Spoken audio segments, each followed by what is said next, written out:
নমস্কার, আমি পঙ্কজ বিশ্বাস এবং আপনারা দেখছেন পলিটিক্যাল ডেইলি। 20 বছর পর, 2 দশক পর কলকাতায় একটা অদ্ভুত ঘটনা হতে যাচ্ছে, একটা অভাবনীয় ঘটনা ঘটতে যাচ্ছে। এমন ঘটনা ঘটতে যাচ্ছে যেটা 2 মাস আগেও ভাবা যেত না। 2 মাস আগে হলেও বাংলায় আগুন জ্বলতো, 2 মাস আগে হলে পশ্চিমবঙ্গের নানান প্রান্তে অশান্তি হতো। কলকাতা এয়ারপোর্ট থেকে শুরু করে কলকাতার সমস্ত জায়গা ব্লক করে দেওয়া হতো। আমাদের 1946-47 সময় পার্টিশনের সময়কার কথা মনে পড়ে যেত, যখন কলকাতায় আগুন জ্বলেছিল সে, এবং তারপরেও বহুবার জ্বলেছে। ওয়াকফ আন্দোলনের কথা মনে পড়ে যেত এনআরসি বিরোধী আন্দোলনের কথা। অশান্ত হয়ে যেত কলকাতা। কিন্তু সরকার বদলেছে, সরকার বদলাবার পর পরিস্থিতিরও বদল হয়েছে। তাই 20 বছর পর বাংলায় একজন ফিরছেন যার নাম তসলিমা নাসরিন, যিনি লিখেছিলেন লজ্জা। সেই লজ্জা লেখার জন্য আজ তাকে নিজের দেশ ছাড়তে হয়েছে। ভারতে এসে লং টার্ম ভিসা নিয়ে আশ্রয় নিয়ে তিনি আছেন। তিনি কলকাতায় ছিলেন, কলকাতায় ফ্ল্যাট করেছিলেন।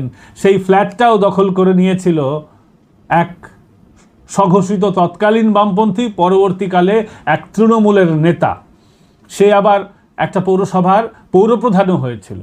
যাই হোক, সেটা তো তার ব্যক্তিগত বিষয় আশয়। কিন্তু তসলিমা নাসরিনকে 20 বছর আগে কলকাতায় লজ্জিত হয়ে কলকাতা ছাড়তে হয়েছিল। তাকে চর থাপ্পড়, প্রকাশ্যে তাকে হেনস্থা করা হয়েছিল।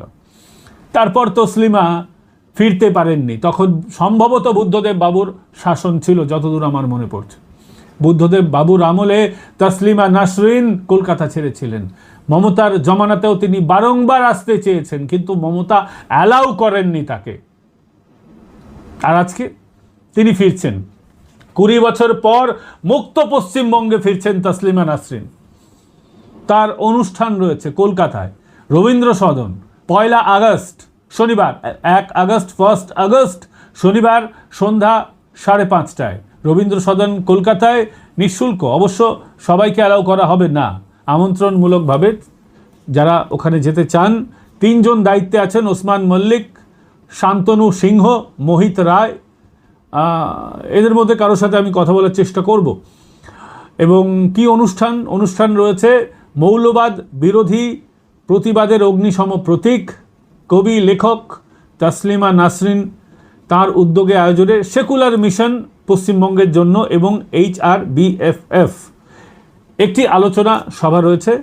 এবং তসলিমা নাসরিন কলকাতা ছেড়েছিলেন আজ থেকে প্রায় 18 বছর 8 মাস 10 দিন আগে।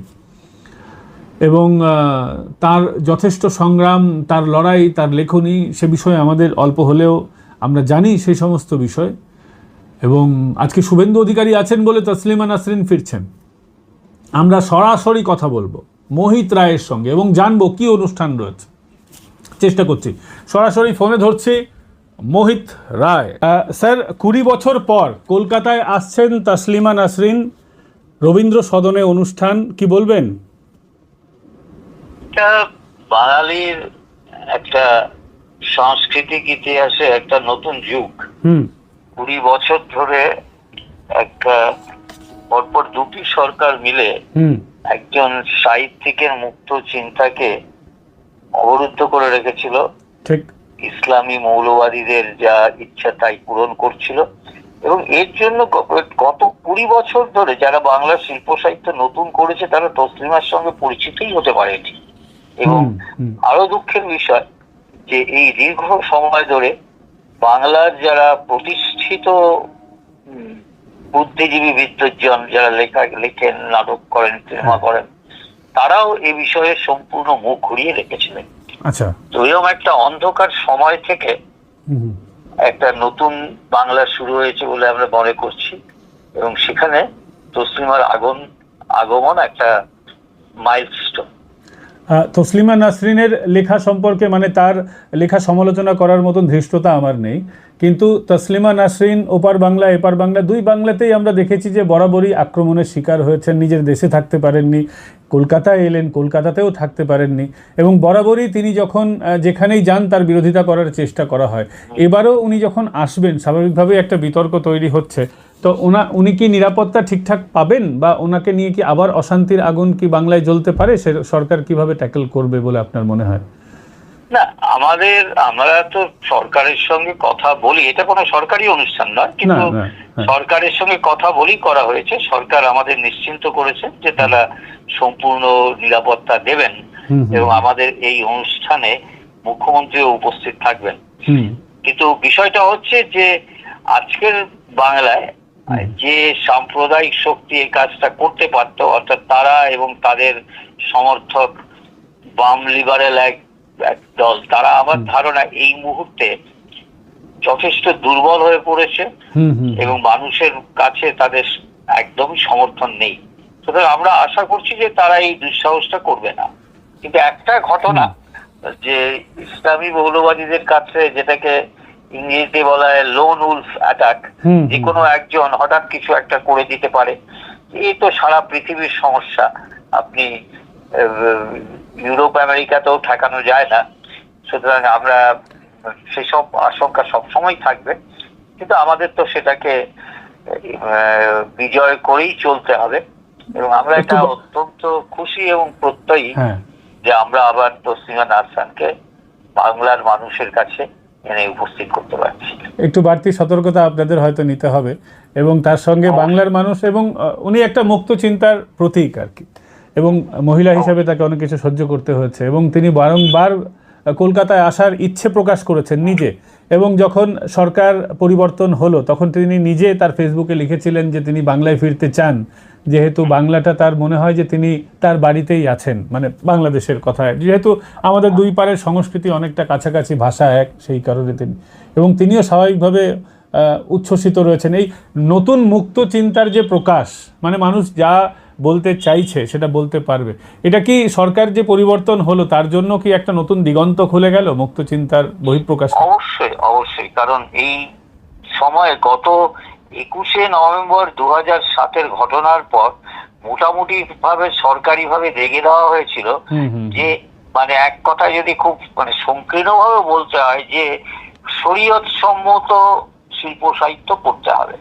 আমাদের বাংলায় যত সিনেমা হয়, নাটক হয়, তাতে হিন্দু ধর্ম সমস্যা নিয়ে অনেক কিছু সমালোচনা হয়, তাতে আপত্তি নেই, হতেই পারে। কিন্তু আমরা কোনোদিন দেখিনি যেখানে 30% মানুষ মুসলমান, সেই সমাজের যে বিভিন্ন সমস্যা, তাদের সংকীর্ণতা, মৌলবাদ, এবং যেরকম ভাবে পশ্চিমবঙ্গে কামদুনি ঘটেছে, সন্দেশখালী ঘটেছে, কিছুদিন আগে ধুলিয়ান ঘটলো, সেসব নিয়ে আমাদের যারা এই বিদ্বজ্জন বুদ্ধিজীবী পরিচিত, তারা টু কথাটিও কখনো বলেননি বা তাদের শিল্প সাহিত্যে কোথাও প্রকাশ করেনি।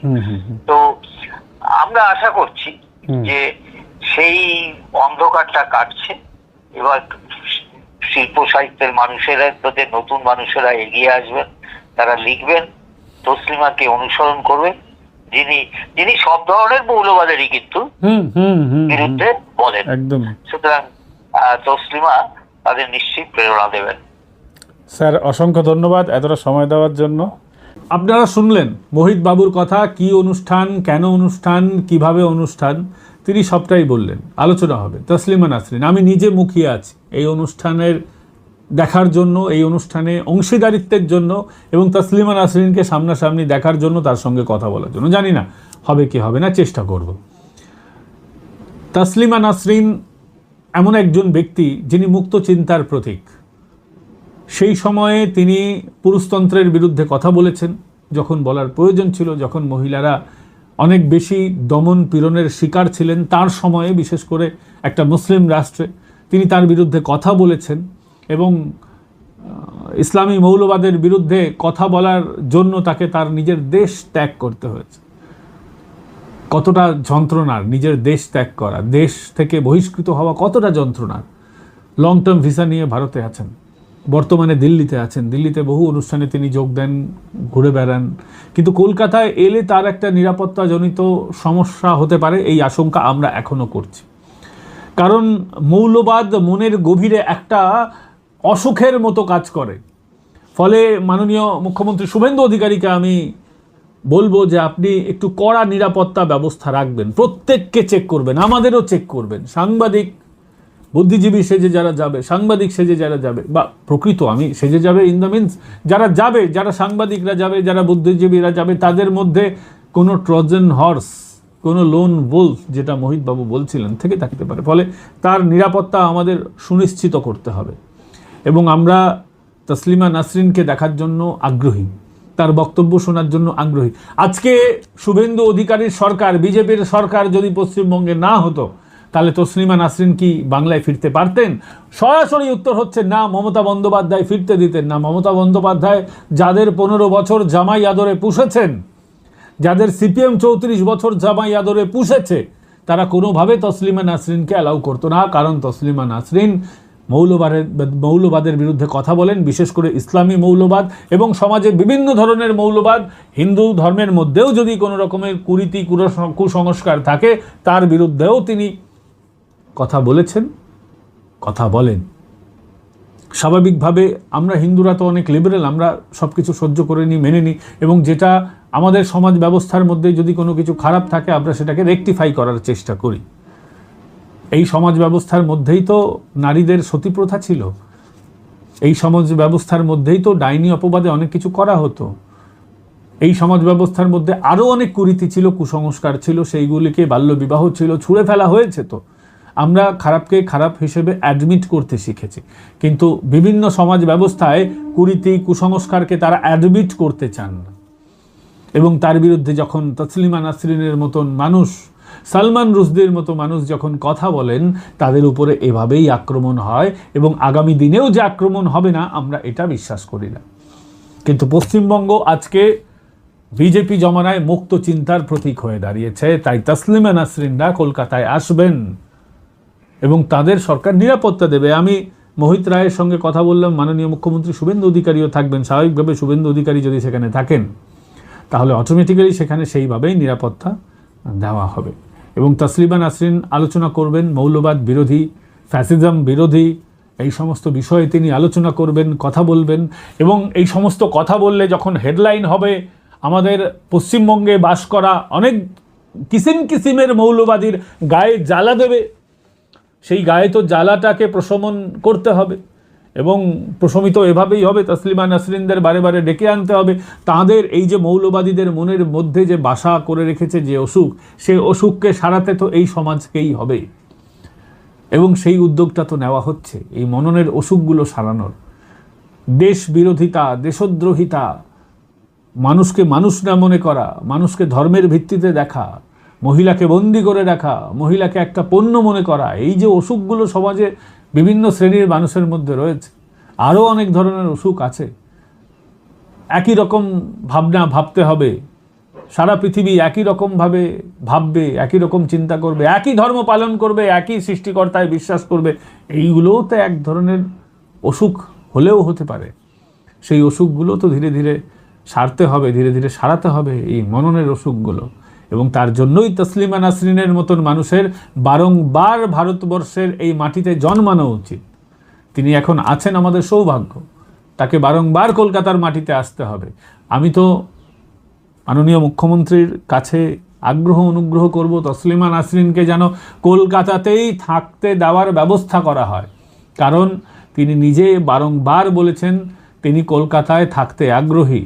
এই শহরটাকেই তিনি একটা সময় আপন করে নিয়েছিলেন, এই শহরটাকে নিজের বলে মনে করতেন, নিজের দ্বিতীয় বাড়ি বলে মনে করতেন। কিন্তু মৌলবাদীরা বুদ্ধদেব বাবুর জমানায় সেটা হতে দেয়নি। একেবারে প্রকাশ্য মঞ্চে থেকে তাকে হেনস্থা করে কলকাতা ছাড়া করা হয়েছিল। সেই সময় সিপিএমও এই মৌলবাদীদেরকে প্রশ্রয় দিয়েছে, পরোক্ষভাবে মদত দিয়েছে, প্রচ্ছন্নভাবে মদত দিয়েছে, অনেক সময় প্রকাশ্যে মদত দিয়েছে ভোট ব্যাংকের স্বার্থে। আর সেটাকে তৃণমূল একটা অন্য উচ্চ মাত্রায় নিয়ে গেছিল। তৃণমূল আরও বেশি এই জিহাদি শক্তিকে, আরও বেশি এই মৌলবাদী শক্তিগুলোকে প্রশ্রয় দিয়েছে, মদত দিয়েছে, নিজের দলের মধ্যে ঢুকিয়ে মদত দিয়েছে। আজকে মৌলবাদীরা মমতা বন্দ্যোপাধ্যায়ের ক্যাবিনেটে আলো করে বসেছিলেন, মৌলবাদীরা বিভিন্ন দপ্তরের মন্ত্রী হয়েছেন, যারা এখনও বলছেন আমরা অমুক হতে দেব না, তমুক হতে দেব না। তার মধ্যে অন্যতম এই যে কলকাতায় বিমানবন্দরের মধ্যে যে মসজিদ রয়েছে, সেই মসজিদটাকে বলছেন নাকি সরাতে দেবেন না। কোন বাপের বেটার কাছে এত দম আছে যে এখন শুভেন্দু অধিকারীর বিরোধিতা করবে? কোন বাপের বেটার এত দম আছে যে এখন বলবে আমরা ওই মসজিদ যে সরানো হচ্ছে ওটা সরাতে দেব না? দেখি তো কারোর মধ্যে সেই দম আছে কি না। উন্নয়নের স্বার্থে, জাতীয় সুরক্ষার স্বার্থে শুভেন্দু অধিকারী স্পষ্টভাবে বলে দিয়েছেন যে 50 কিলোমিটার দূরে বাংলাদেশ, এদিকে নেপাল, এদিকে চীন, ওদিকে তিব্বত, আর এদিকে ভুটান। খুব স্ট্র্যাটেজিক লোকেশন পশ্চিমবঙ্গ, খুব স্ট্র্যাটেজিক লোকেশন এই কলকাতার এই বিমানবন্দর, এবং এইখানে একদম রানওয়ে এক্সপ্যানশন করার দরকার উন্নয়নের স্বার্থে, জাতীয় নিরাপত্তা সুরক্ষার স্বার্থে। এবং সেখানে একদম রানওয়ের ধারে গুঁতো লেগে যাওয়ার মানে প্লেনের যে ডান দিকের ডানা বা ওদিক থেকে নামলে বাঁ দিকের ডানা, প্লেনের ডানায় গুঁতো লেগে যাওয়ার মতন জায়গায় পাঁচিল ঘেরা ওই মসজিদ। প্রথমে একটা কবরস্থল বাড়তে বাড়তে মাজার বাড়তে বাড়তে মসজিদ, এইভাবে যেভাবে বেড়েছে। ওখানে তো আগে কোনো মসজিদ ছিল না ব্রিটিশ রেকর্ড অনুযায়ী, ওটা ব্রিটিশ রেকর্ড অনুযায়ী ব্রিটিশদের জায়গা ছিল। ব্রিটিশরা সেখানে বিমানবন্দর তৈরি করেছে একদম ব্রিটিশ জামানাতেই। ভারত সরকার স্বাধীন ভারতবর্ষ হয়েছে এমনটা নয়, তখন তো এসব কিছু ছিল না। পরে কখন যে গজিয়ে গেল, গজিয়ে যাওয়ার পর সরকার কিভাবে এদেরকে মদত দিল, সেগুলো তো সবটাই কম বেশি সকলেরই জানা। কিন্তু আগে যা হয়েছে তা হয়েছে, যা গেছে তা গেছে, আর যা চলে যাওয়ার তা চলে যাবে। তার জন্য এত দুঃখ কষ্ট করার কিছু নেই। বহু মসজিদ আছে, সেখানে নামাজ পড়ুন, কোনো অসুবিধা নেই। এটা তো এয়ারপোর্ট অথরিটির জমি, অন্যের জমি কেন বারংবার দখল করতে হবে? ওই সিস্টেম ওই দিন চলে গেছে। ওয়াকফ আইনে যেটা ছিল, যে জমিটা পছন্দ হলো হাত রেখে দেবো সেটাই আমাদের জমি হয়ে যাবে, সেই দিন চলে গেছে। এই মন মানসিকতা, ওই মনটাকে শক্ত করে নিন, ওই দিনটা আর হবে না। সরকারের জমি সরকারের থাকবে, সরকার সেখানে ডেভেলপমেন্ট করবে, সরকার যা ইচ্ছা হবে সেটা করবে। অতীতে তো আমরা দেখেছি দুবাই প্রশাসন, সৌদি প্রশাসন শয়ে মসজিদ ভেঙে দিয়েছে, কই সেখানে তো কোনো বক্তব্য হয়নি। তারা উন্নয়নের স্বার্থে করেছে, কারো তো কোনো কথা নেই। সৌদিরা তো ওরাই তো হচ্ছে ইসলাম ধর্মের, ওখানেই তো মক্কা মসজিদ, যত পবিত্র তীর্থভূমি সব তো ওখানে। ওখানকার প্রশাসন যদি এই সিদ্ধান্ত নিতে পারে, সমস্যা কোথায়? আর ইসলামে তো কবর ওইভাবে পাথর দিয়ে বা চুনসুরকি ইট দিয়ে শক্তপোক্ত করার তো ইজাজত নেই, নিয়ম নেই যতদূর আমি জানি। এটা তো বারণ করা আছে, এটা তো সঠিক কাজ নয় ধর্মরীতি অনুযায়ী। তারপরে মাজার, এগুলো তো শিরকের মধ্যে পড়ে, তাই না? তো তারা যারা এইসব কাজগুলো করে বেড়াচ্ছেন, যে কোনো জায়গায় মাজার, যে কোনো জায়গায় আউলিয়ার মাজার, একটা গুজব ছড়িয়ে দিচ্ছেন নওগাজি মাজার। আপনারা জানেন দর্শক, বিভিন্ন জায়গায় নগজের মানুষ হয় কখনো না, অতীতে ছিল না, আজ আছে। নওগাজা পীর কি মাজার, নেটে সার্চ করুন, সে নাকি নওগাজের পীর ছিল। তো এইসব গুজব রটানো হয়েছে আমাদের আশেপাশেও বিভিন্ন জায়গায় দেখেছি। কোথাও কিছু নেই, রাতারাতি একটা মাজার হয়ে গেছে। তো এইগুলো চলছে, এইগুলো যা চলছিল সেগুলো এবার বন্ধ করতে হবে। ইউসিসি আসছে, প্রস্তুত হন, মনটাকে শক্ত করে নিন। অনেক কিছু হবে, এরপর জনসংখ্যা হবে, ন্যাশনাল পপুলেশন রেজিস্টার হবে, তারপর এনআরসি হবে। এগুলোর জন্য মনটা শক্ত করে নিন। নিয়ম নিষ্ঠা মেনে, দেশটাকে ভালোবেসে, বন্দে মাতরম, জয় হিন্দ, জয় জনগণ মন, এসব বলেই এই ধর্মে এই দেশে বাস করতে হবে। ধর্ম পালন করুন, ধর্ম যার যার ধর্ম শেষে পালন করুন। কিন্তু ধর্মের নামে বুজরুকি, ধর্মের নামে ব্যবসা, ধর্মের নামে অন্য কাউকে ভয় দেখানো, শুভেন্দু অধিকারী তো কালকে বলে দিয়েছেন, কানে ফুফু করবেন না ধর্মের নামে। তো এই ফুফু করার দিন অতীত হয়ে গেছে। এবং তাসলিমা নাসরিন আসছেন, তিনি বক্তব্য রাখবেন। যারা আপনারা ওনাকে পছন্দ করেন এবং যারা অপছন্দ করেন, প্রত্যেকে ওনার বক্তব্য শুনবেন, আমিও শুনবো। এতক্ষণ আপনারা তো ধৈর্য ধরে আমার বক্তব্য শুনলেন, তার জন্য আপনাদেরকে ধন্যবাদ জানাচ্ছি। ভালো থাকবেন, সুস্থ থাকবেন। আগামীকাল আপনাদের সঙ্গে আবার দেখা হচ্ছে আপনাদের প্রিয় চ্যানেলে, যার নাম পলিটিক্যাল ডেইলি। এতক্ষণ আপনাদের সঙ্গে ছিলাম আমি পঙ্কজ বিশ্বাস। আগামীকাল আপনাদের সঙ্গে আবার দেখা হচ্ছে।